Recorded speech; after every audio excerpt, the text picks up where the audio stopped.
We all know that words can carry various meanings, assumptions, and expectations.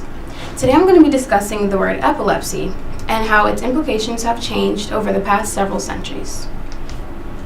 In the graphic behind me, there lies a man on the ground. He has froth coming out of his mouth, his eyes are wide open, his hands are in a very awkward position, and he seems uncomfortable.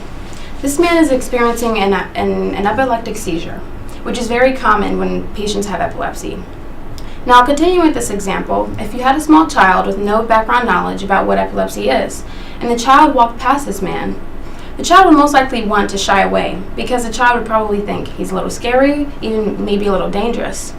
The same ignorance that this child is having is what our society had prior to knowing what epilepsy is during the late and mid 20th century. So I'm going to be talking about two shifts today. The first shift is a shift in understanding of what is epilepsy.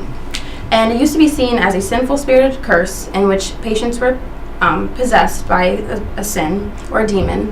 And now we understand that epilepsy is just an abnormal firing of neurons or brain cells. So epileptic patients were first discovered in 2000 BC by the Akkadians. And they described this disorder, as mentioned, as a sinful spirited curse. So patients were confined in mental and psych wards. They weren't able to live normal lives because they were sterilized. They couldn't have marriage, any good education. They were seen to be contagious. So essentially their lives were dehumanized. And this was very bad during that time because there wasn't any way to eliminate this problem. There wasn't any scientific or medical research at the time.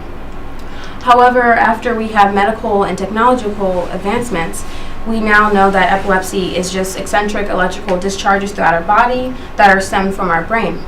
And this is all due to the electroencephalogram and other medical advancements. So the electroencephalogram is a biomedical device in which you place on your scalp, electrodes extract brain patterns from your brain, and it's put on a reading, as in the picture. Neurologists can further analyze this to see where seizures are occurring, how severe they are, and how long they're going to be. And this is very helpful and actually the main driving agent of figuring out what epilepsy is, which has led to better treatment methods that I'm going to be discussing now. So the original treatment was humoral pathology in the ancient times. This is obviously based on belief. There's no scientific reasoning, and this corresponds to the sinful spirited curse that used to be that epilepsy was defined as before. So essentially, individuals were trying to guide their lives into an emotionally stable pattern. So they would try to fit these qualities, and they would try to guide in that way to alleviate them of these seizures that are in epileptic patients. Then we get to the Christian Middle Ages, where individuals would pray to God and they would call onto devotional objects and hopes of alleviating them of this sin that was believed by epileptic patients.